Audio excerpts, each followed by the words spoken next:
So a very good evening, ladies and gentlemen. So on behalf of Mason, I welcome everyone here today for this intricate panel discussion on EPC oil and gas project disputes. So I am Pallavi Sanjay Jawan, Director at Mason, and I am your moderator for today's session.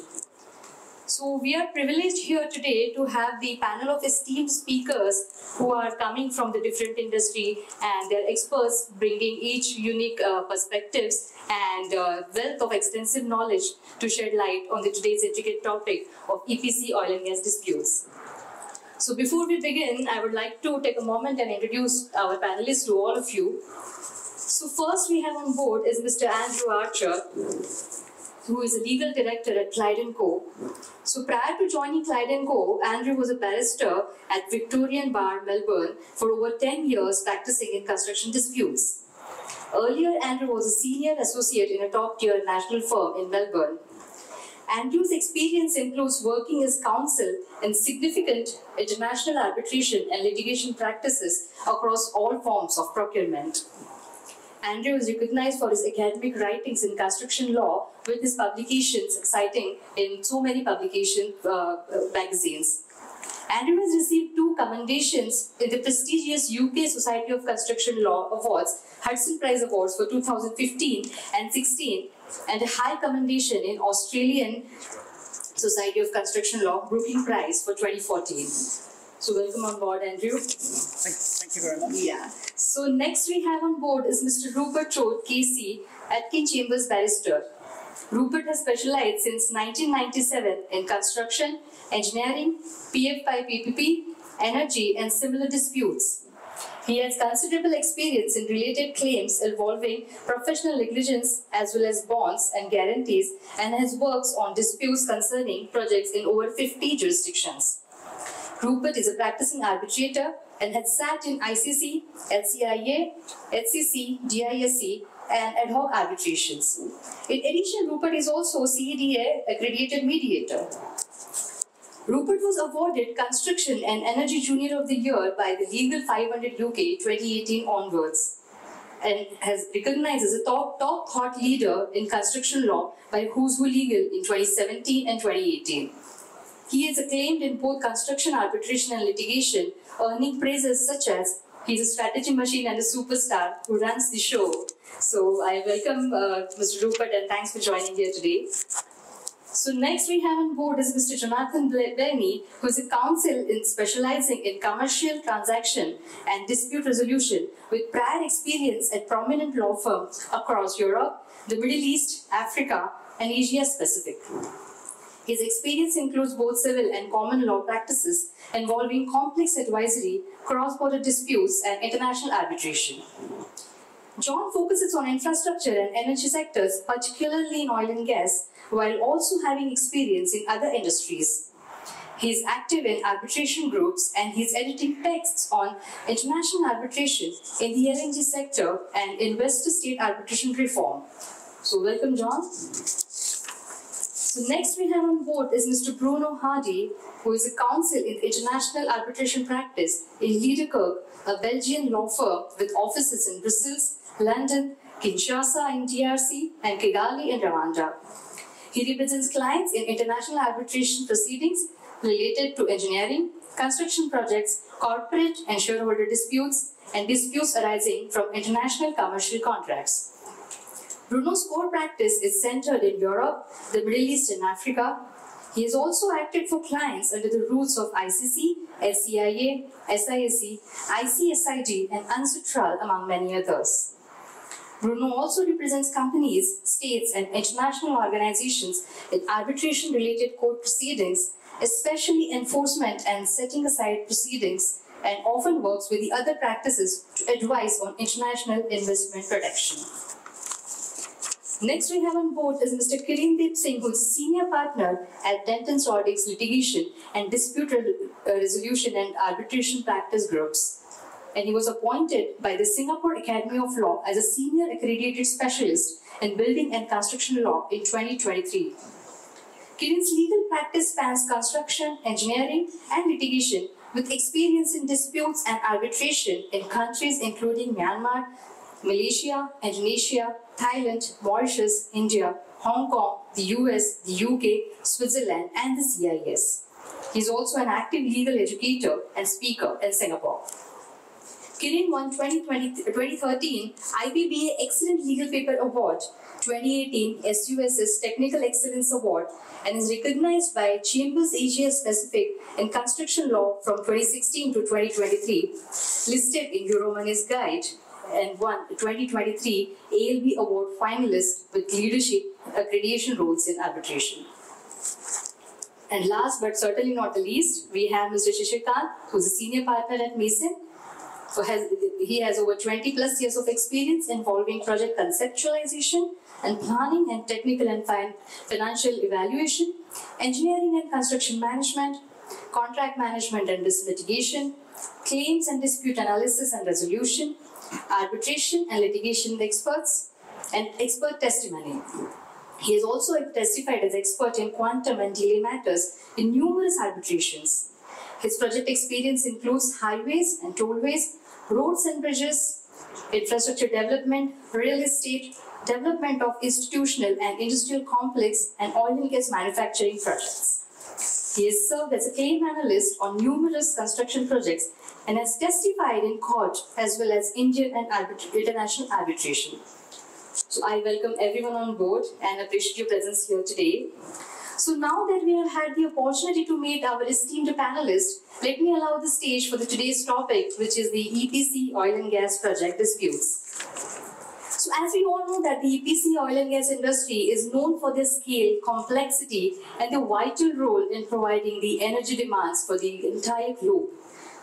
Definitely, the great significance comes with the great challenges. So besides having the significance or the crucial nature of this EPC oil and gas industry, it has a fair share of challenges that often result into the disputes.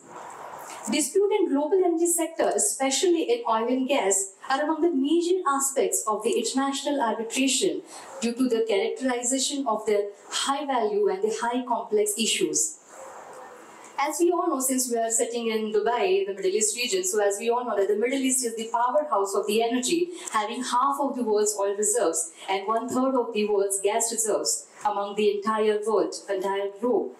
National oil companies, they often come into the commercial arrangements with the private, often international parties for some or all of their upstream, downstream, and the midstream needs.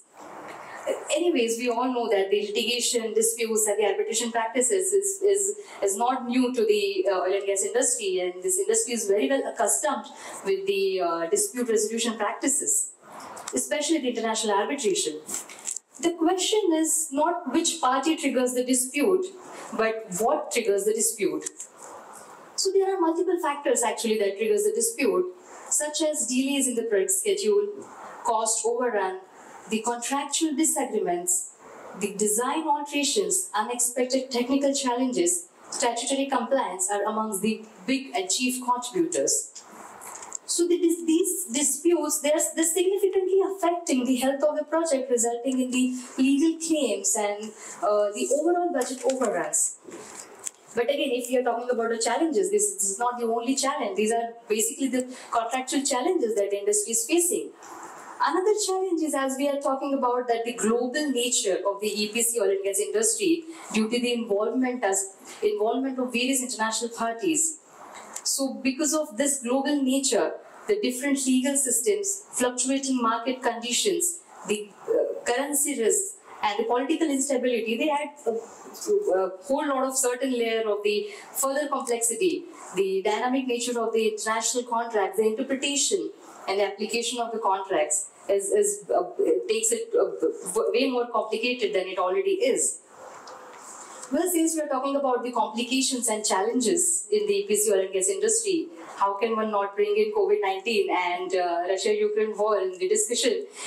So during COVID-19 pandemic, that we, as all of us know, that the oil prices, they were very low because of the reduction in the energy demands as the countries across the globe were implementing the travel restrictions and the lockdowns.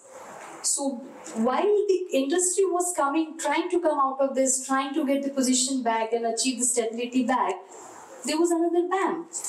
Another seismic event, the Russian invasion of Ukraine, because of which the oil prices they went up, because Russia is the major oil support producer, and the sanctions on Russia made it happen.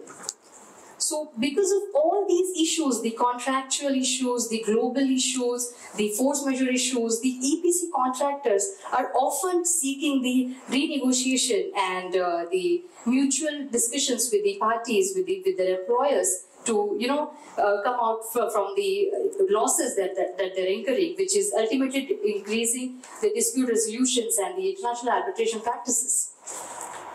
So as we all know that every dispute, the coin of dispute actually has three sides: the legal, contractual and technical.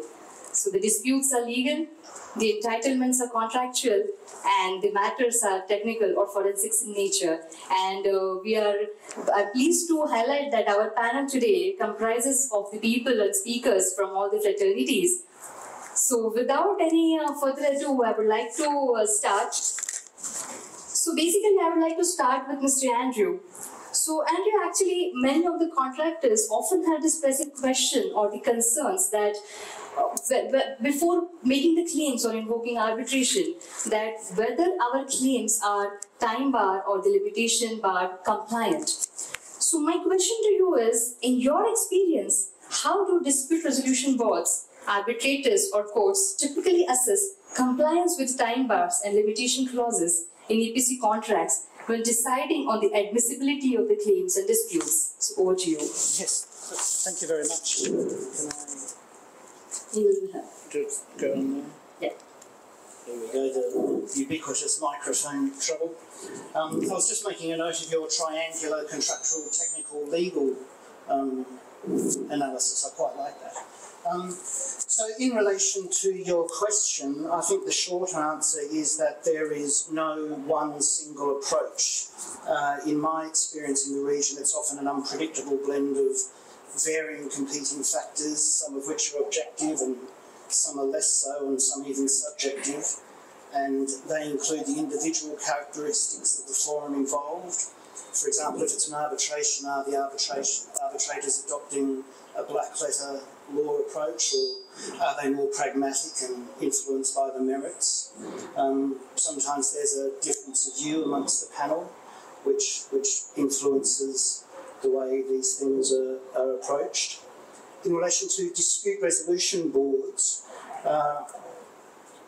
given the interim but binding nature of the process, I think dispute boards tend not to oversalt their adjudications with fine-tuned legal analysis. They tend to have an eye on the parties' relationship, which is often or almost invariably ongoing at that point, and they tend to veer towards a result that is justifiable, but doesn't necessarily introduce any particularly harsh or draconian outcomes at that interim stage.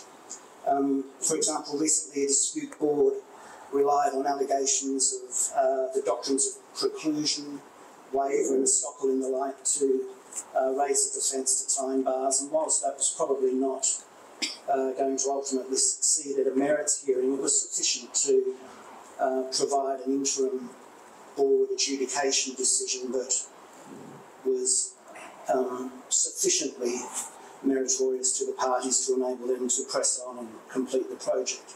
And that's particularly so, I think, with dispute boards that are standing dispute boards that are introduced at the beginning of the project and have to go the distance, as it were, and be there at the end, and often have to take charge of a distressed project and steer it towards a hopefully happy ending. In relation to courts, well, we know that courts will more likely apply the law of the jurisdiction more precisely, even if that results in harsh outcomes. And of course, some arbitrators will do the same. In the English common law jurisdictions, we all know that time bars are strictly enforced, assuming they operate as a condition precedent, that is, and I think we all try and remember the long case name with the long German name that tells us whether a provision is a condition precedent or not. In civil law jurisdictions, the issue to my understanding, is not treated uniformly. For example, in Germany, time bars amounting to a condition precedent have generally been enforced, but I have read recent commentary in relation to the notorious clause 20.1 FIDIC time bar, which I'm sure we're all aware of, that has raised the ire of some German commentators.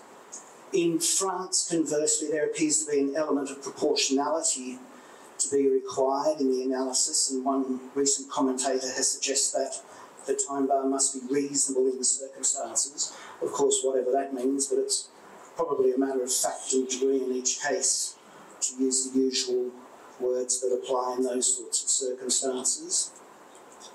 The Swiss Civil Code appears to contemplate a consideration of the party's conduct, including any prejudice to the employer, interestingly enough, in relation to the contractor's failure to comply with the time bar notice requirement. So that arguably introduces a more subjective element. Turning more regionally, there is a tension, as I see it, in the civil codes on this issue. For example, here in the UAE, the code, the parties are on the one hand bound by provisions such as Article 246 requiring the implementation of the contract on its terms as negotiated between the parties, and on its face that would suggest that a time bar would be upheld. However, that overarching obligation sits in the teeth of various other provisions, including Article 246 relating to good faith, which gets trotted out pretty frequently, Article 106 concerning the unlawful exercise of rights, which introduces an express proportionality requirement, perhaps of the flavour of the French code that I just mentioned. And there are also articles concerning unjust enrichment, for example, 318 and 319, and Article 249, which prohibits a party from exercising its rights in a manner that is oppressive or abusive. But more crucially, we have Article 4871, which states it shall not be permissible to waive a time bar defence prior to the establishment of the right to raise such defence. And it goes on, and these are the crucial words, nor shall it be permissible to agree that a claim may not be brought after a period differing from the period laid down by law. And there are analogue provisions in the codes of Jordan, I think it's Article 463 in their code, and Qatar, I think it's Article 403. So on its face, these provisions could easily prohibit the enforcement of a time bar. In other words, unlike common law jurisdictions, the parties are not free to contract out a limitation or prescription period. That's not permitted. I need a drink. It's hot. Now, more recently, I've seen arguments based on the difference between the operation of the time bar, which, if it applies and there's no defence, obliterates the cause of action, the cause of action is gone, versus a limitation or prescription defence, which technically doesn't destroy the cause of action but operates as a bar to the remedy, not the right. So it's a matter of defence, and if the defence isn't taken, the claim on one view can proceed. So there's a distinction there to be drawn. And I haven't formed any concluded view about that, but I would have thought that, if anything, that would result in time bars being upheld, perhaps, but that's an area that we can all perhaps think about, and perhaps I'll conclude on. Yeah, thank you so much, Andrew, for throwing light on this time and limitation clauses. So while you have your water, I'll move on with John. So John, my next question to you is, in international EPC projects, how do you address the complexities of subcontractor disputes involving parties from different jurisdictions, legal systems and languages? And what are the considerations involved in cross-border subcontractor disputes? Thank you. There's some parallels, I think, with any large arbitral dispute in answering this question. But given the cross-border nature of the subcontractor disputes, and inevitably on large international projects, there will be a number of specific entities who are only operating and providing one specific type of technology or one specific skill set. So there will inevitably be this international flavour. the relevant considerations, I think the first is the kind of cultural differences that each bring to the project and how they implement their contract and their understanding of it, and then in actually doing their aspect of the project. So, I mean, it can be anything from, do they understand the principle of a time bar? For example, you know, is a notice of the condition precedent, is it required? What's the extent of particulars required to prove a claim? How can you prove a claim? So people generally bring the kind of nuances of their legal system or experiences to each of the projects they may be doing around the world in different jurisdictions. And that can bring its own problems if you know, you're bringing common law legal points to a civil law jurisdiction, which is commonly the case here, I must say. Cool. Sure, that was me. I apologise. Language is another. So there are. I've certainly been working on projects with a multiplicity of backgrounds, and language, the day-to-day use of the language between engineers, between project managers, between the legal teams, particularly on site, can cause numerous kind of difficulties and misunderstandings. Obviously, the contract will stipulate a contractual language, or language should be followed, but the notices will be in English, meetings will be conducted in English. But where key issues arise and it's discussed maybe between one subset of engineers who happen to be from the same background or have the same language in common, that message and issue can take its time to filter through to the relevant people and the relevant teams and individuals on site. And that can cause issues if there are things like time bars or notice provisions, notice requirements, with notice required within 7 days, for example, but it only becomes clear later on. As regards to documents, it can be very difficult because I've worked in some, I would say, extreme environments, but you know, generally for oil and gas, for example, you could be in a very you know, in a location that's very far away from developed. Yeah. So it can cause various problems, but you know, for documents for your claims, cross-border claims, you'll ordinarily have a kind of localized company or corporation established for the purposes of that project, and there may be a joint venture or consortium. So you could have 2 or 3 companies from different parts of the world, each with their own separate parent companies sitting behind them. But you have to sort of ask yourself, where are the documents, where is the information being held, where's it going to be provided, where's the repositories? With certain companies I know will have servers, for example, where we had one instance where a Middle East project, one of the documents, a subset of documents that was being sent and received for a period of time, the project was being tracked through a server in Europe, and then that brings in GDPR issues, and what can you extract, what can you use, what permissions do you require, and it can get very, very complicated. They did very quickly. And same with witnesses on these large projects. People come and go, you know, with some regularity, and often where disputes start arising, it causes friction, maybe a sort of demotivated workforce, and people generally tend to have a kind of rotate in and out of different roles.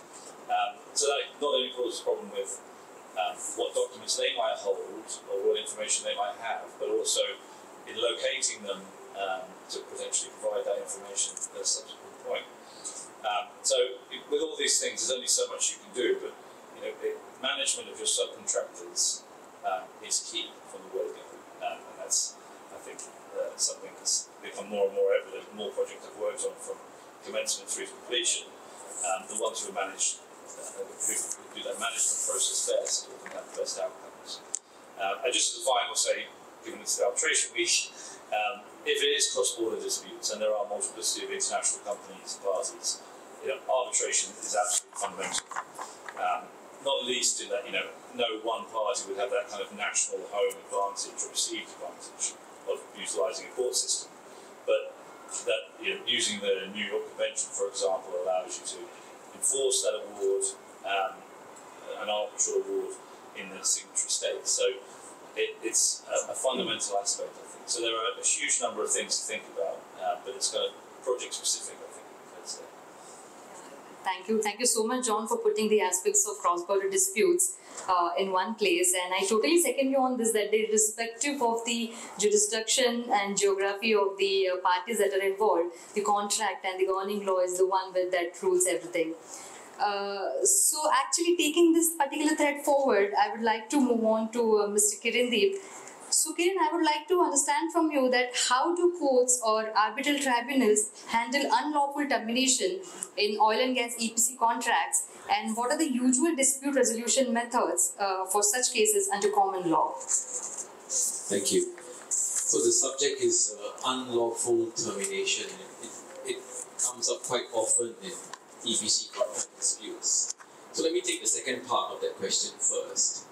Dispute resolution methods when it comes to issues of unlawful termination. Largely, you'll be looking at arbitration and court. Not so much dispute boards, because dispute boards tend to handle issues that come up during the course of the project, dealing with like progress payments, variation claims. And if you're from a country which has adjudication, many regimes, for example in Singapore where I'm from, adjudicators are not allowed to determine unlawful termination issues because they involve damages claims. And damages claims in most jurisdictions, except maybe the UK, where they have signed up to adjudication, do not really allow claims for damages. So if you're looking at dispute resolution for unlawful termination, it's arbitration or courts. Now, how do these tribunals then resolve such claims? Now, these issues arise because often, as you said, the termination is unlawful. And why is it unlawful? Because one party says they have a right to terminate, and the other party says, no, you don't. So how does a court or a tribunal handle such an issue? Well, they ask themselves, was the termination lawful in the first place? And if you look at the common law, you can terminate a contract in three very broad situations. One is if the contract allows you to do so. If you have a clause in the contract that says, well, in such and such a situation, you can terminate, right? Then you can terminate. Secondly, if it's a repudiatory breach, that's the term in the common law, and repudiatory breach basically means a substantial breach that goes to the root of the contract.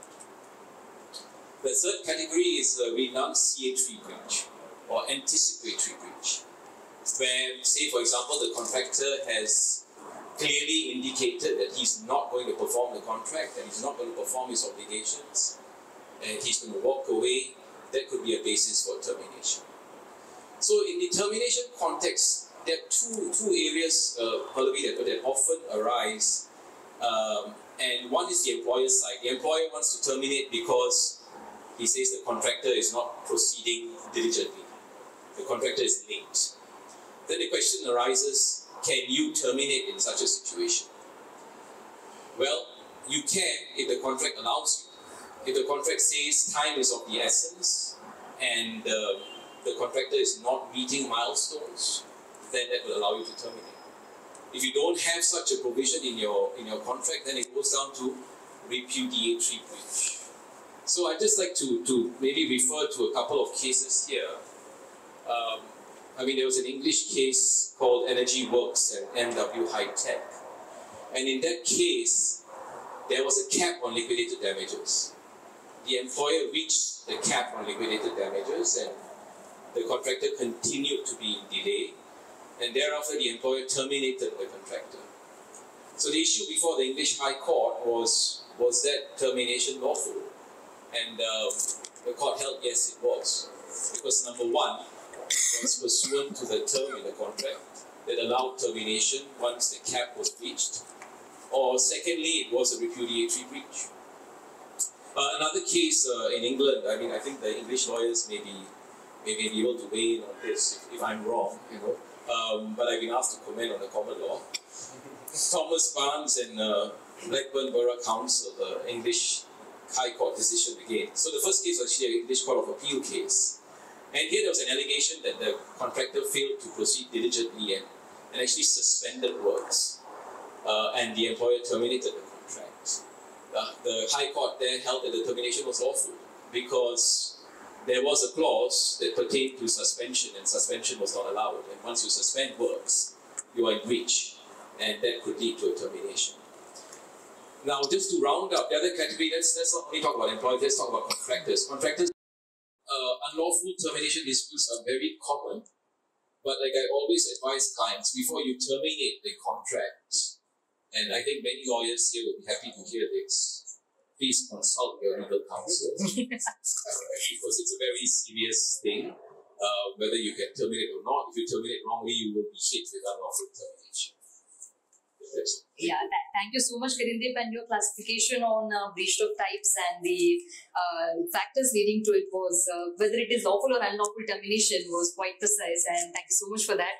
And definitely those cases that you have put the light on was very helpful too. As we all say always that the prevention is always better than cure. So in the EPC oil and gas industry, the cure is the mitigation of the risks. So I would like to know from you that as a legal counsel, what are the key legal and contractual considerations that the parties should keep in mind when entering into the EPC contracts in the oil and gas sector to mitigate the risk of disputes?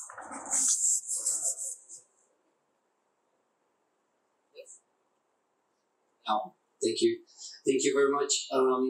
So I'm a civil law trained lawyer, I think one of the only ones on the panel. Though I'm not sure if you do arbitration full time, you actually remain a civil lawyer. But I want to see a show of hands. How many of you are lawyers? How many of you are experts? Maybe starting with experts. Yeah, and lawyers? Okay, quite a few. So it's obviously a large question. What can you do to mitigate the risk at the moment when parties enter into a contract? And I thought I would focus on a particular trend that we're seeing now in this region where the civil codes mirror exactly the one I was trained in via the Egyptian civil code. So whether you're in the UAE, Qatar, Kuwait, Bahrain, even North Africa and Algeria, all of those are civil codes that are very similar to the ones in France, Belgium, and of course Egypt. And one of the things we see is more and more emphasis on collaboration in the contracts. And in fact, the reason I mentioned the civil code is because that collaboration is almost an implied term into the civil codes. You have the duty of good faith that Andrew referred to, that is thrown around quite a lot in construction arbitration, but that also has in these codes a fair dealings obligations. You have a couple of duties that are in the general section of your civil code, and then on the construction contract specifically, when you qualify the contract as a construction contract, you also have obligations that pertain to this obligation to collaborate between the parties. And it's not always emphasized on very much, but we see a big trend in parties referring to this obligation to collaborate. And it plays at two stages. In your contract interpretation, because civil law lawyers have rules on interpretations specifically in the code, but also on performance. So there is a tendency now to use these obligations of collaboration, of transparency. You have an explicit duty of information, of advice as a professional.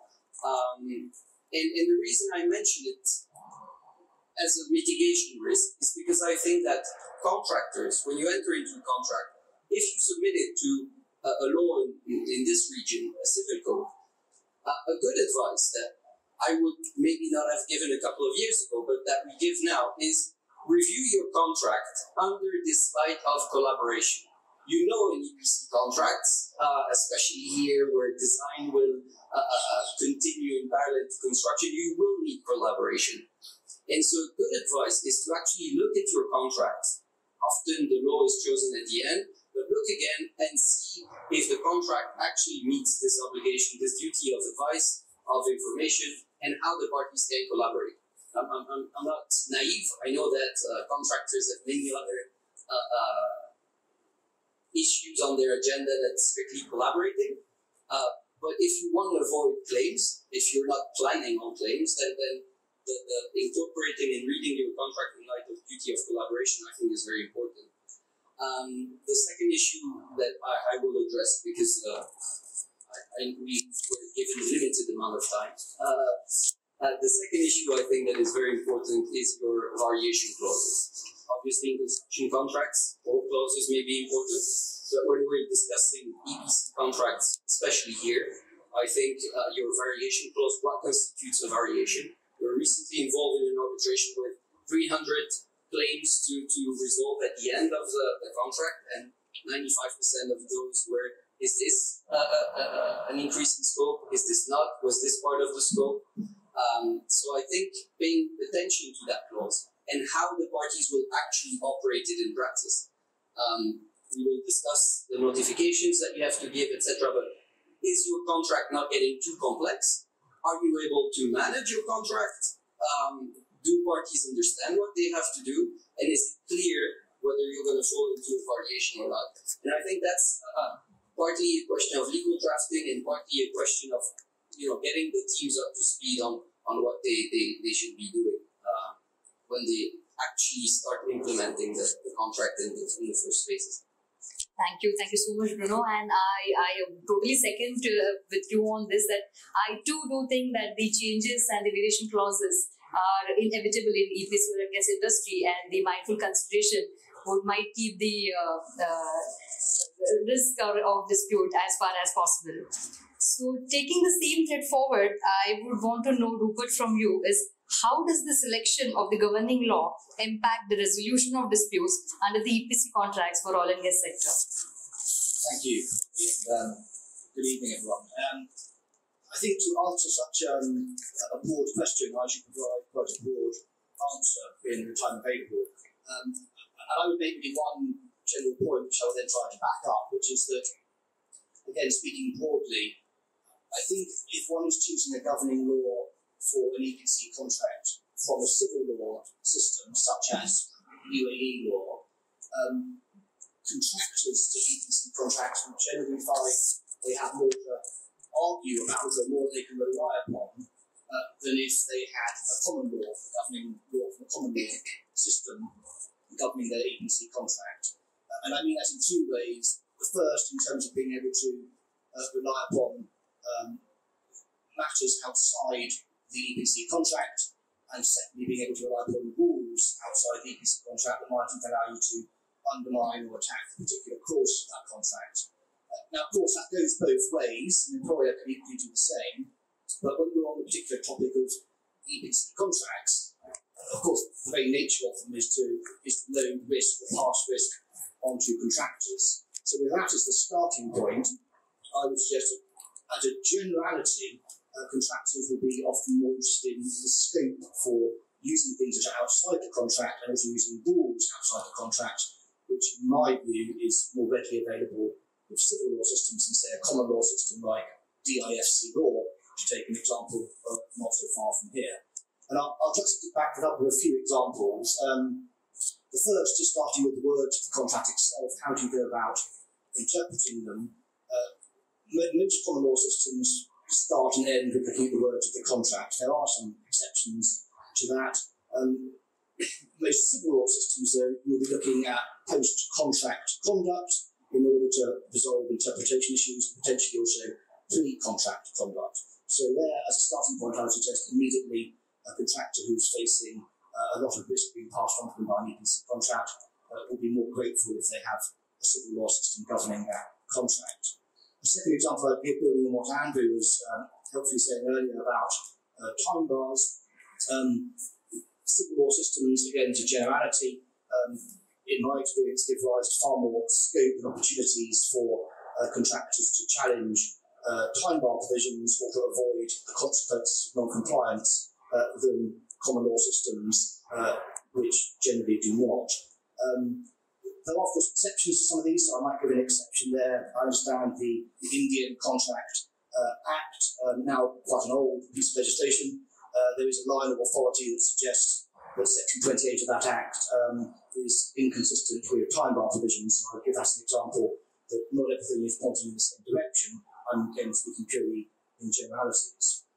The third example I would give to back this up liquidated damages, the scope, for example, under many civil law systems, to strike down the liquidated damages provision entirely if you can't demonstrate that a breach has caused any loss, or to allow for adjustment.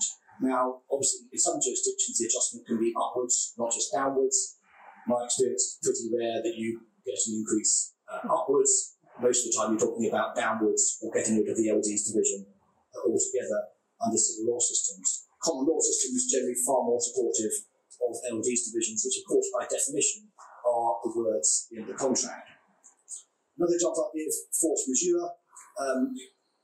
The scope for relying upon acts of God under common law systems, take English law, for example, if an act of God destroys your entire construction one day before you're seeking to hand over the project and your contract makes no provision for acts of God, then the contractor will have to rebuild at risk and will be liable for all the consequences of doing that.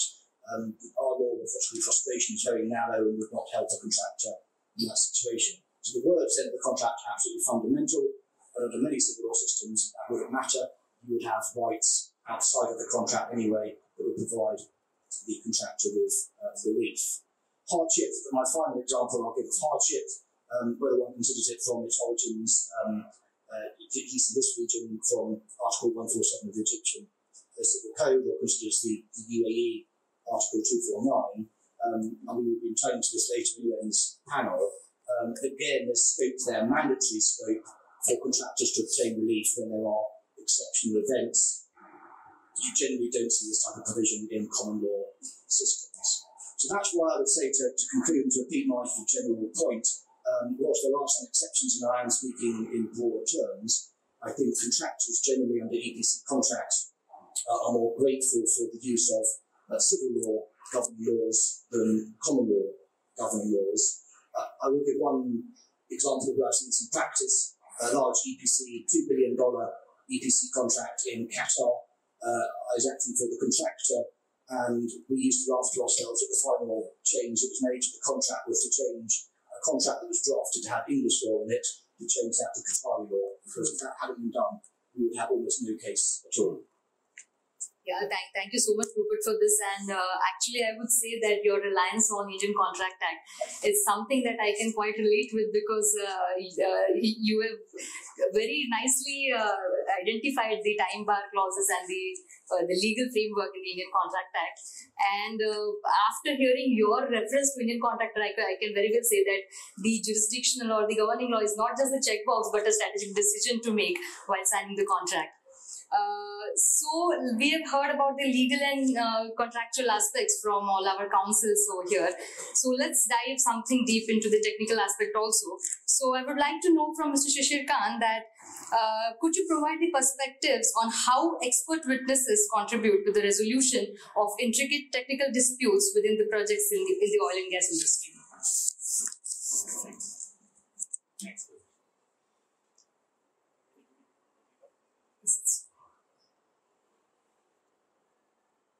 Very good evening. I understand that I am the only panelist in the discussion who is not from the legal background. So my views and comments may be biased towards the technical side of the matter.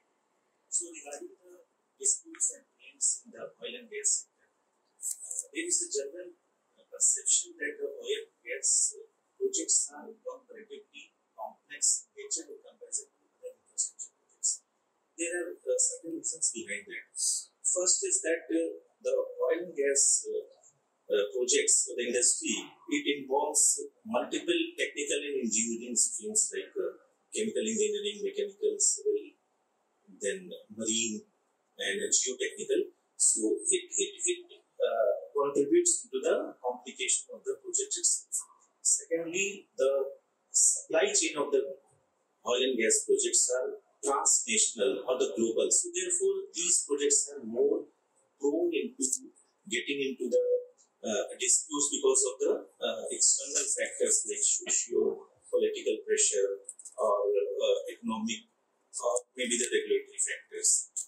Thirdly, there are a lot of stakeholders in the oil and gas projects, like starting from the host organization to the main contractor, subcontractor, suppliers, vendors, regulators. So there are multiple contractual relationships among the stakeholders, and there might be, you can say, shared responsibility with competing interests.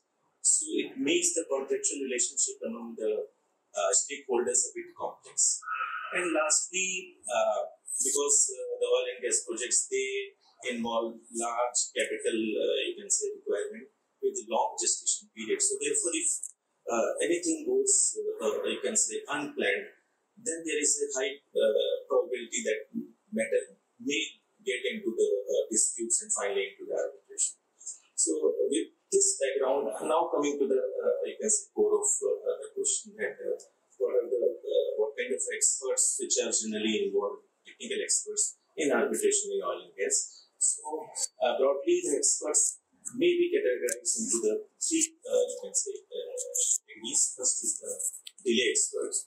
The delay experts evaluates the, you can say, the time overrun which happened during the execution of the projects, and it may involve the programming and the forensic analysis expertise. Second is the quantum expert. The quantum experts evaluates the, you can say, quantum side of the disputes, like the calculation of prolongation cost, variation, then liquidated amount, and many other variation costs. So the quantum expert may be the economist, or maybe you can say financial consultant or the accountant. The third, but not the least, is the technical expert. So as we know that oil and gas projects, their project cycle is very complex and very long. It starts with the conceptualization of the project, then initial design, final design, feed, then procurement, and then execution at site, and finally operations and maintenance, and before that the commissioning of the project. So any technical matter may arise during the execution or even after the execution of the project, which may not be, you can say, resolved between the parties, and matter can go into arbitration. So whether it is upstream, downstream, or midstream, any, you can say, dispute from the technical nature can come. So I can give you one example that in one of the arbitration, the claimant has engaged 7, you can say, experts of the different stream in a single arbitration. So now coming to the contribution of various experts into the arbitration in oil and gas. So what I have seen that if any issue that is central to the overall dispute or the related matters are dependent upon that, you can say, issue. For example, if the project has gone into prolonged, gone into the extended period, so therefore the entitlement of extension of time, then application of liquidated damages, disruption cost, delayed payment, or maybe the termination. So that will be decided by the delay expert, who will be giving his opinion on the entitlement of extension of time, and which party is responsible for to what extent of delay. The second example I can say that even if the project is completed successfully, but the employer is having an opinion that the project actual deliverables are not up to the mark, and what was the project requirement which was envisaged at the time of signing of the contract is not matching with the actual performance, and because of the deficient performance of the project, there is a loss of revenue for the employer. So the employer can engage technical expert to, you can say, compare what was the performance which was envisaged and what is the, you can say, actual or the deficient performance, and to calculate the loss of revenue. And also he can engage a quantum expert to evaluate that what is the additional cost which may be incurred by him in order to upgrade the facility to achieve the envisaged level of performance. So in general, or to summarize that, like in any other construction arbitration, the experts in the oil and gas, they contribute for the resolution of dispute by giving their objective and independent opinion for the decision making for the tribunal. Yeah, thank Thank you so much, Shishir, for putting light on this. And I myself, belonging from that side of the table, I can very well say that the precise assessment of either delay or quantum can actually help the tribunal for giving the verdicts or for the counsels for the argument. And as an expert, the duties are not towards the claimant or towards the respondent, but the duties are rather towards the tribunal, or especially towards the project for that matter. So that's what I feel. So actually having all the aspects of the disputes and dispute resolution fairly unraveled, so let us get into the force majeure clauses and let's see the situation that what the force majeure clauses of COVID-19 and Russia-Ukraine war has brought onto the EPC oil and gas industry. Actually, in my view, the geopolitical conflict and this COVID-19 has either organically or artificially have inflated the oil prices, and which is disrupting this global supply demand and the global supply chain for the oil and shaking the entire oil and gas industry. So just to take this particular thread forward, I would again come back to Andrew, and I would like to know from you that in the context of complex oil and gas projects, how are international courts and dispute resolution boards interpreting and applying force majeure clauses when handling disputes arising from unforeseen events such as COVID-19 pandemic, Russia-Ukraine war, or other political conflicts? Thank you. It's a very, very interesting question, and those of us that are doing work in Saudi Arabia are probably coming to terms with the new Saudi Civil Code, which is a very significant development in Saudi. It's coming into force in December sometime and operates retrospectively. There are some exceptions to the retrospective operation, but essentially it operates retrospectively.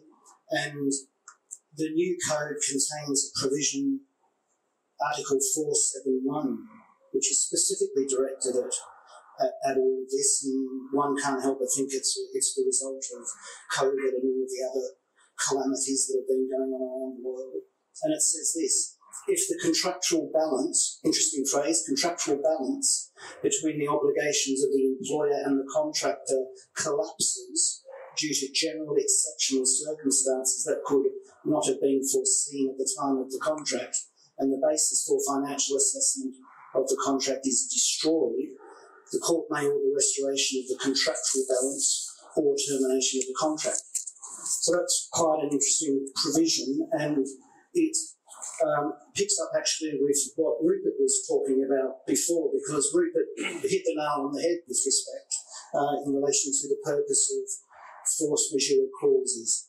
A couple of years ago, I wrote an article on this during the pandemic, mostly because every morning you woke up and you couldn't move for 800 articles on force majeure, on lexology or whatever it might have been. And after a while, it occurred to me that none of the articles I read, at least, actually addressed specifically what is the purpose of a force majeure clause or force majeure regime. So that was the motivation for writing a paper. I brought along a few copies, actually. I think they've been distributed. If anyone wants one, let me know. So that was the motivation for the article, apart from having no work at the time because of the pandemic. And the important point is this, and this is the point Rupert made quickly. A force majeure regime sits roughly in the middle of the contractual risk spectrum. On one side of the risk spectrum, you have what I would call the ordinary risk spectrum that you find in a contract that will adjust the parties' rights and obligations, latent conditions, changes in law, those sorts of things. To within an extent, they cater for unexpected events like changes of law, but they don't stretch the rubber band too far on that. And at the other end, you have, as Rupert mentioned, the legal doctrine of frustration, which is very, very strict. It's often overlooked that what frustration requires is that the contract subject matter is impossible.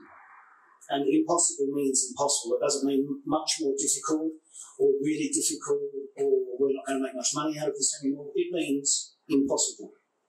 And so force majeure regimes sit in the middle of that risk spectrum, and they deal with situations that are not the small, everyday, foreseeable type of consequences, and they, although some are drafted to sweep up, but not necessarily acts that would otherwise constitute a frustration.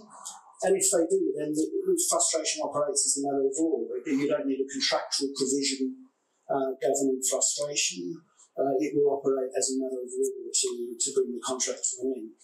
Some standard form contracts do with frustration, but they mostly regulate the financial consequences of a frustrating event. So you have this force majeure regime in the middle, and that I think was the point that Rupert was making. So in that context, let me make the following observations in relation to force majeure. So because they are contractual and they sit on that bandwidth, as it were, of the risk spectrum, they are a consensual contract provision first and foremost, which means they are to be interpreted like any other contractual provision. And the usual canons of construction and the relevant jurisdiction apply. As the English Court of Appeal mentioned in one recent case, what matters is what's in the tin, not what's on the label. And so they regulate what happens to the contract when an event, genuinely beyond the party's control, which may not be a frustrating event, occurs. And this explains how they come about. They are a function of the law's treatment of contractual obligations as strict. So if you promise to do something, if frustration doesn't come to your aid, you must do it. You've given the promise, you must do it. And so force majeure regimes in that context provide an escape hatch for the contractor to climb out of, or either party, in fact, if they're impacted. And you will see in the various standard form contracts, the force majeure regime can assume a variety of forms. It can provide for termination if the relevant event continues for the agreed period, and it can include notice requirements that a condition precedent. So there can be hurdles or gates that the party needs to get through in order to have the benefit of the regime. And in terms of the machinery of the force majeure clause, often you find that the clause will, and FIDIC works like this, you'll find that it first defines in general terms the sorts of events that will be defined non-exhaustively as a force majeure event, and then sometimes gives specific examples that satisfy that. And that's how, for example, the FIDIC Red Book Clause 18 operates. And the effect of invoking the clause ordinarily is that performance of certain defined obligations is suspended or excused, or otherwise put on hold. The more specific aspects of the machinery are twofold. They generally require a combination of two things. So firstly, they define what has to happen to a performance obligation that can later be suspended if you get through all of the gates. And so they use words, things like unable to perform, prevented, delayed, hindered, or some combination. And if you see a combination, that can be difficult. You might be hindered but not prevented, for example. And then crucially, you'll have words that define the causal relationship that's necessary to be demonstrated by the party invoking the clause, because the burden is on that party. And so those words connect the impact of the performance obligation to the event. And these are often connecting words such as due to, because of, by, as a result of. Typical causative words that you often see, for example, in statutes as well. And they are critical because they define the causation test that is to be applied. And often people forget about the causative requirements of the force majeure clause. They think, oh, well, it's, there's a strike and we can't build, but the contractor's program demonstrates that they're not in a position to build anyway. So you enter into a murky causative analysis.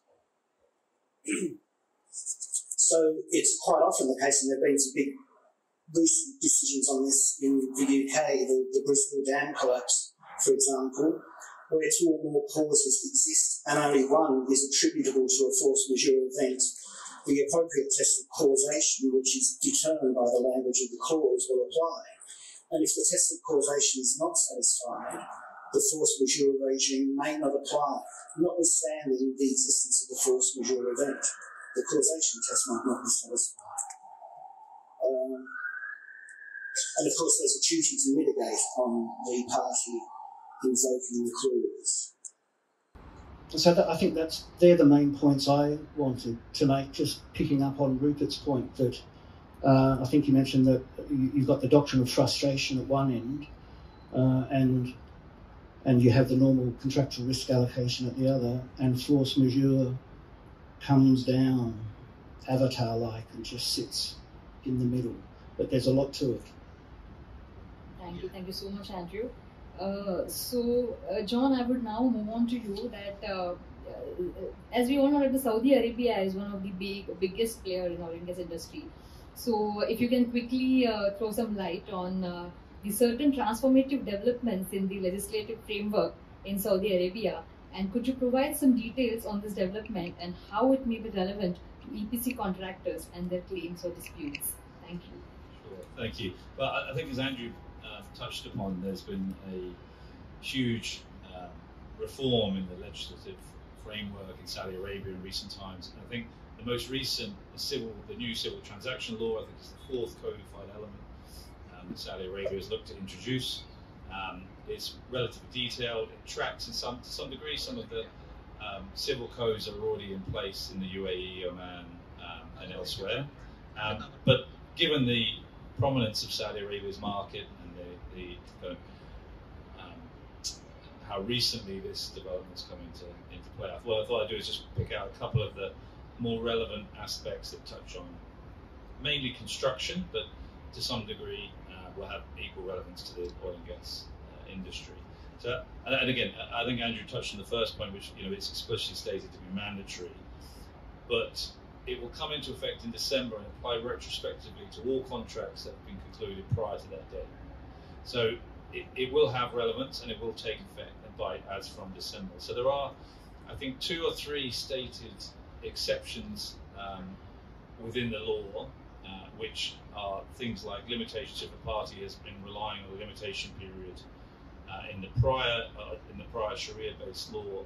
That will be an exception, and there's 1 or 2 others, but they're very, very limited in scope. In addition, it extends to both legal and natural persons. So why is that relevant? So that will include the state and relevant government authorities and government bodies. So you have this codified body of law equally applicable between state and counterparty, private sector counterparty, which gives it a slightly more maybe coherent, clear, transparent basis on which to contract with government-related entities, which I think previously was there, but maybe not as evident. And there's one new introduction that I think that has caught a number of people's eye, which is that a party that negotiates or terminates negotiations of a contract in bad faith can be held liable for damages incurred by the other negotiating party.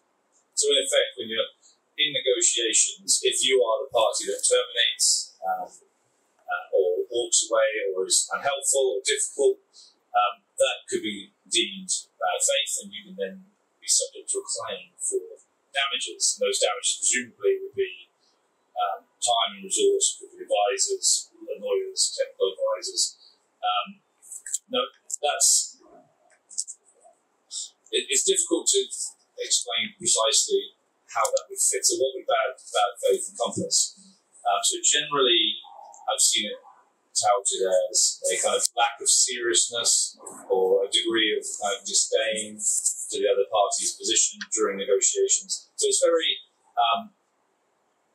unclear precisely how and when that will bite, but I think that's something that everyone's going to have to take into consideration going forward. And I did see actually some interesting commentary where they were saying whether this approach could be extracted or extrapolated and then implemented in negotiations for extensions of time or additional costs.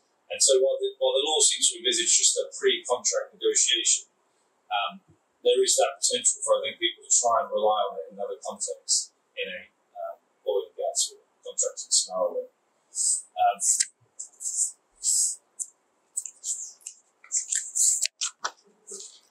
There's another, and I know we were talking about termination earlier, which is why I mentioned it now. So I've been operating in the Middle East for a long, long time on projects and matters here, and I know for a long, long time there's been arguments in context of termination where someone will say, hold on, the law says you need a court order for a termination to be effective. And it's certainly in the UAE, and that argument's been run, I've heard it an awful lot. So the new civil transaction law actually expressly says the parties can agree in the contract to terminate, and they can terminate without the requirement for a court order. So again, not huge development, but it does sort of clarify that aspect, which has been slightly ambiguous in other jurisdictions, I think it's fair to say. And it does save the sort of time and cost of arguing that point for tribunals and others if you're in arbitration. The other change is liquidated damages.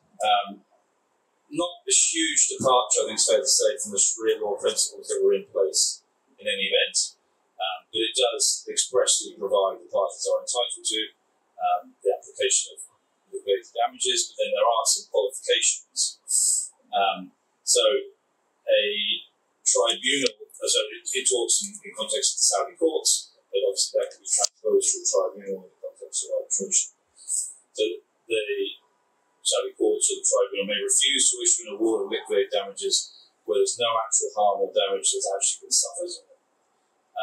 It can, as Rupert mentioned earlier, it can adjust or invalidate clauses that are unreasonable, excessive, or punitive in nature.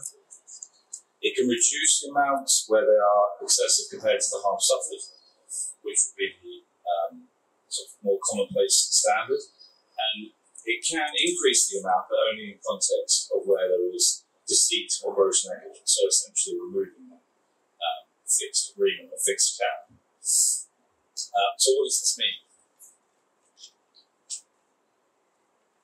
So this is really just a snapshot of some of the provisions. So there's an awful lot in the new civil transaction law, and you'll see more and more commentary coming out about how it may apply and how it may take effect. So there's an awful lot yet to be seen.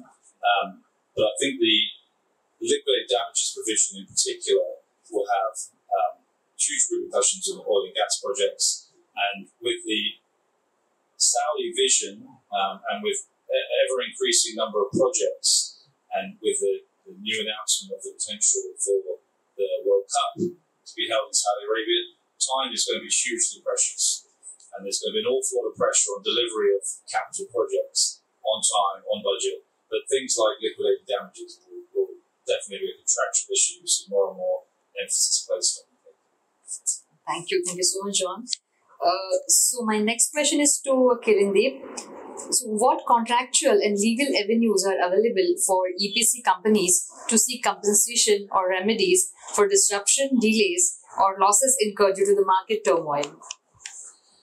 So when we're talking of market turmoil, you've got several events. I mean, you've got COVID-19, it's obvious. You've got the war in Gaza, then you've got the Russia-Ukraine war. And all this leads to market turmoil, leads to fluctuation in oil prices. And something I've handled is, of course, it's also led to the chip shortage issue. And it's something that clients I've advised have faced. So the question is, how do you deal with this, either in the contract or legally? And I'd just like to touch on something that Bruno mentioned, and that's the first thing is have a look at your variation clause. Does your variation clause assist you in any way? And you may ask me, how does it assist you? Now, when we're talking about variations, I just wanted to add something to what Bruno said. It's not just looking at your variation clause, but you need to put your variation clause side by side with your scope of works and your specifications. Because all your variation clause tells you is increase in quantities, decrease in quantities, change in nature, change in dimensions, etc. But whether there is an actual change, you need to turn to the scope of works and you need to turn to the specifications. Because there are a lot of hidden traps in that specifications, right? An example I can give you is a case I'm dealing with right now where the contractor is asking for variation, saying the specifications were wrong because they specified a certain dimension, and that dimension had to be increased because of authorities' requirements.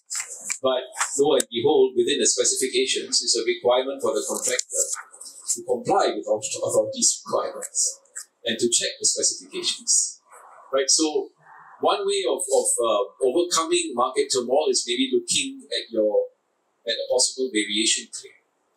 I come to the issue of chip shortage, for example. I mean, COVID-19 led to the chip shortage situation, and it's not strictly speaking an EPC contract that I dealt with, but I dealt with a software contract.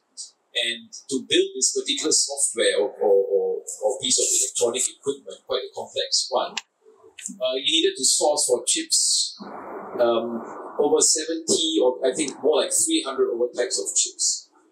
And in the contract, what was specified is certain suppliers from which you get those chips. But because of the chip shortage, they could not meet the supply demands. And what we argued was that, look, we now have to go to a whole host of other chip suppliers. And that was not something envisaged in the contract. And so this is technically a variation. Never went to arbitration, settled. But it's so the first thing you need to look at is your variation clause and your specifications, right? Because there's market turmoil, because there's increase in price, shortage of materials, does that give you a scope for variation? Secondly is, of course, something that Andrew has already touched on quite a lot is force majeure. Does it fall under your force majeure clause? I'm not going to elaborate on force majeure, but maybe it's something that can be discussed later. Maybe a question I'd like to put to you is it sufficient in your contract to just say force majeure, full stop? Is that a clause that will succeed? Because force majeure is not necessarily a term of art. The third way is, can you have a claim for disruption in your contract? Would market turmoil have led a change in a sequence of construction, for example? You can't do a particular piece of work now because there's war going on, or there's not enough supply, etc. There's a supply chain problem, and you got to change your sequence of construction. That leads to disruption. Does it give you a claim for disruption? Another way is look at legislation, right? COVID-19, countries produced quite a lot of legislation to cope with COVID-19. Does that give you a recourse when it comes to market turmoil? Can you make claims under the relevant legislation passed by the country? And last of all is something that I actually just heard before I flew off to Dubai last week from one of my partners. And it's called a market exit clause. And now what this partner of mine described to me, and he's a corporate partner, is that now companies are looking at market exit clauses. See, for example, you have a contract in a country that is later subject to sanctions, and you got to exit quickly. And now they are thinking of market exit clauses where you actually can exit that jurisdiction, hand over your contract to another company pursuant to the contract, terminate your bonds, get someone else to take over the bonds, and there you have it. You have a market exit overnight. And I thought that was really interesting because of all the turmoil in the world now. That could be a new thing that companies will be looking at in terms of market exit clauses. But I don't really know the intricacies of it. It's just something that it's just been raised recently. So those are some of the ways where you can, I think, look at your contract and look at legislation to see how you can cope with some of these challenges that the market turmoil is producing. Thank you so much, Kirandeep, for this insightful information. I would now move on to Mr. Shishir Khan, So how do you assess energy and commodities price fluctuation on behalf of EPC contractor? And could you share insights into the strategies to deal with such claims related to these fluctuations? And I would request you to be slightly quick because we are overshooting the time, and I do not want to conduct any delay analysis for this. So yes, over to you. Thank you. Thank you, Pallavi. So you'll apply for next.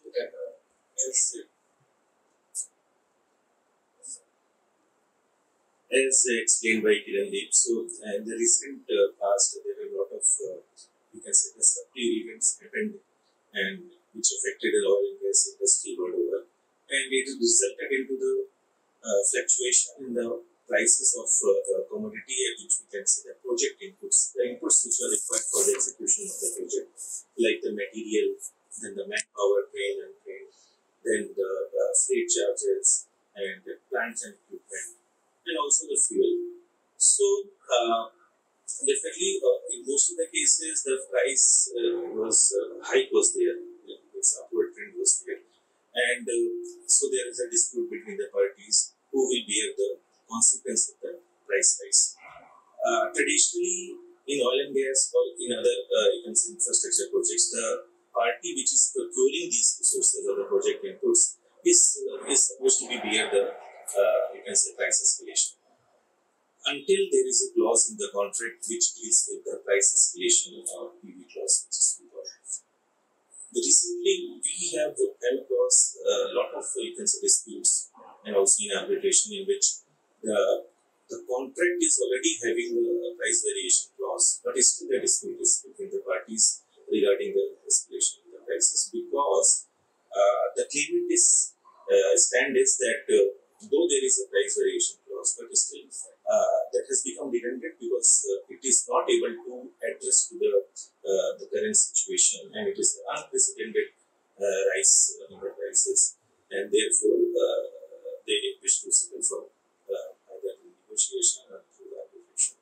So, as a claim consultant and experts, we generally suggest our clients to you can say sit together and review and renegotiate the contract terms regarding the price variation.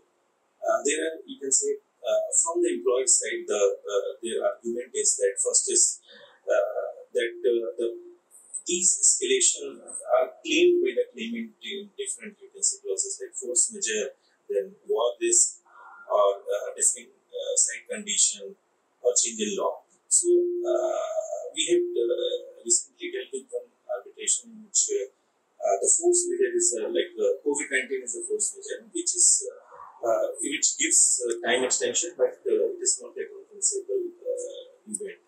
And whereas the war risks are the compensable event. So employers' stand was that the increase in the prices are the resultant of these various activities. So the individual linking of the cause and effect of these factors should be there, rather than the claimant should be claiming the entire cost implication on the you can say employer. So that is the one argument you can say presented by the employer. Second is that employers you can say stand is that these claims are part of the claimant's business risk. So he should be aware of the you can say these kind of eventuality while you can say quoting for the bidding. So in summary, what we have experienced that because the escalation claims are theoretically it gives no benefit to either of the parties. So therefore, the transparency in claiming and presenting the claim between the parties is the paramount, and the claimant should you can say explain what is the estimated cost at the time of bidding, and then what is the actual cost which was really incurred by the claimant, and he can also refer to either the cost-based methodology or the index-based methodology to explain or the cost which is actually incurred, and he can also explain about what are the mitigation measures which he has you can say taken in order to reduce or check the overall amount of the claim. So these are the you can say briefly the strategies which has to be followed by the parties in order to get the equitable outcome Yeah, thank you so much, Rishad, on this. So now I would move on to Bruno. So my question to you is, considering the unpredictability of the global events like pandemic and the geopolitical conflicts, how do you advise clients on adopting and renegotiating the EPC contracts?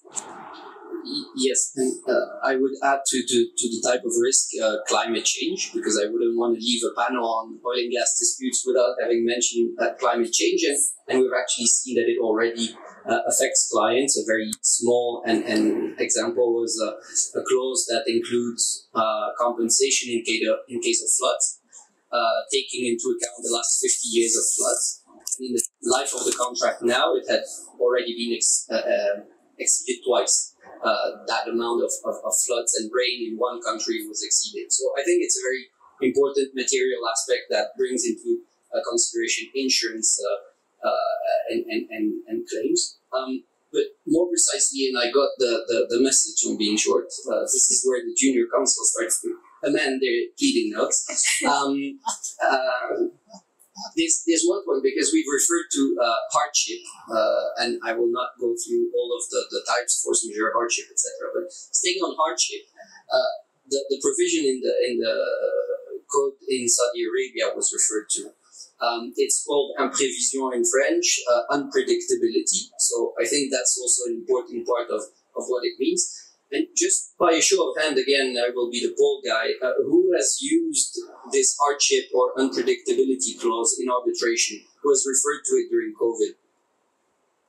So not that many, which shows that it may be difficult to rely on.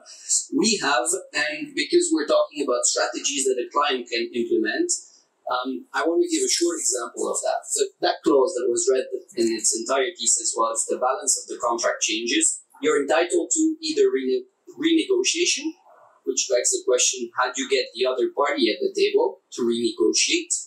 And if that doesn't... It's easy, but it's less difficult to prevent a call on your on-demand bond.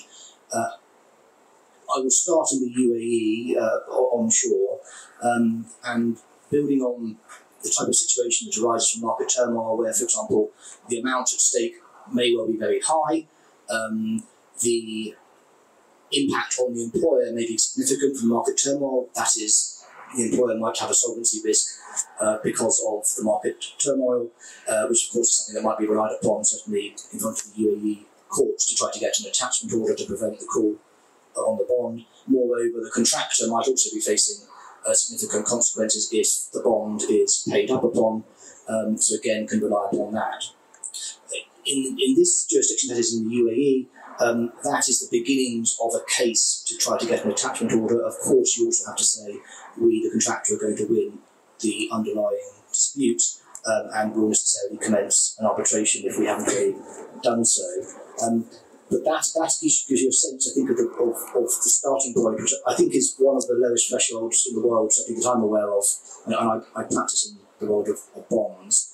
Another jurisdiction of interest which I will mention, India, again, is very interesting in this area, because their test is one, again, to prevent a bond call, is whether the contractor in this situation can show irretrievable injustice, or whether there are so-called special equities that arise.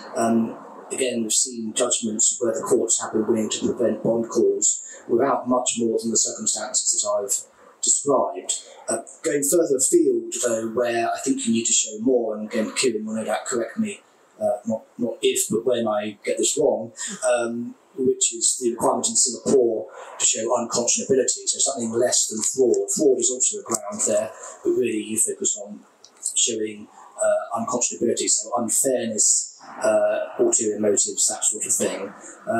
This, based on the judgments to date, as I understand it, does put the focus on the merits of the underlying dispute, unless you can show some sort of bad faith or ulterior motives. And that can come in two ways. Either there is no underlying entitlement on the face of it, so you have a strong case as the contractor saying, well, look, I'm clearly not liable. There's one case called Min Thai where there was a force majeure clause, and that on the face of it meant there should be no liability, and the court prevented the bond call. The second way in which you can use unconscionability is where the claim is just clearly overstated, and there are a number of cases that fall into that category. It is possible to contract out of this. There's a case called CKR in Singapore Court of Appeal that says you can contract out. So no doubt this area of law will begin to diminish over time, because I don't see why anyone would not want to contract out. So moving then to other jurisdictions, DIFC, for example, a bit like English law, it's almost impossible to prevent a bond call. You've got to show strong evidence of fraud, which is invariably very difficult to do. So the areas I say of particular interest are onshore UAE and other countries in the region, for example Saudi Arabia, India. They would be in my sort of top list of the ones where it's less difficult but not easy to prevent a bond call when you have market turmoil or sometimes when even you don't. Thank you so much, Rupert, on this. So, though we are overshooting time, we can have one question that I have that much leverage, I think. So, we can have one question. So there's this question. The last table.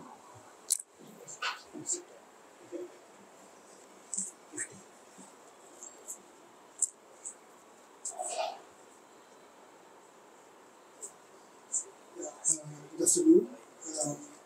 First of all, I'd like to thank Tadek for the insightful discussion. And I believe that the subject at hand is very technical in its nature. So I assume that would be a heavy technical evidence in any arbitration related to EPC contract. So my question is to Mr.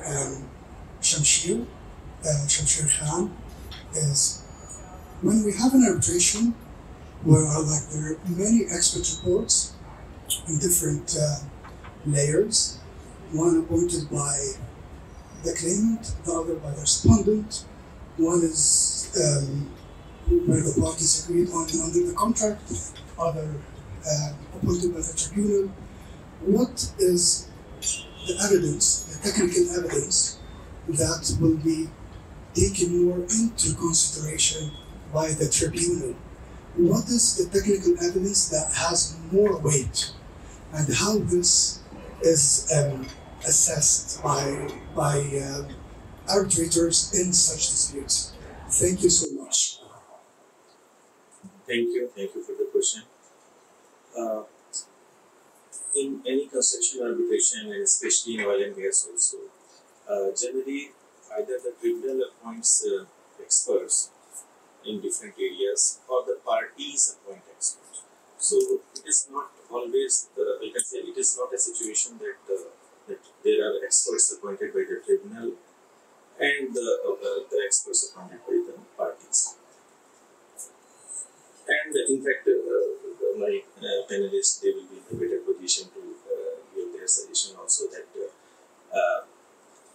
generally the tribunal prefers to have a party appointed expert because any technical analysis, whether it is a delay analysis, quantum analysis, or technical analysis, and analysis can be, you can say, rebutted or can be countered only through a parallel or alternate analysis. So it is always advisable that if the claimant has appointed a delay expert, so therefore the respondent or maybe the employer, he can have you can say a delay expert who will be assessing the same you can say issues, same factors, and he will be both you can say the analysis will be available to the tribunal, and there will be different aspects, different perspective will be there for the tribunal to decide upon, and there is a process of you can say the joint report as well as the hot tubbing that will give the much clarity to the tribunal on the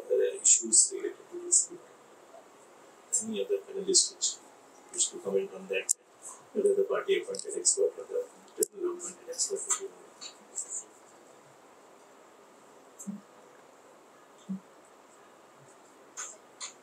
I can say that the idea that civil law lawyers will always prefer tribunal appointed experts over party appointed experts is not entirely correct. So I agree with you. It's generally one or the other. We've seen cases where the tribunal wants also its own expert in addition to the party appointed expert. But, Can I just add one quick comment on that? The tribunal, or indeed the judge, is not necessarily bound to accept either expert, and the judge can go his or her own way.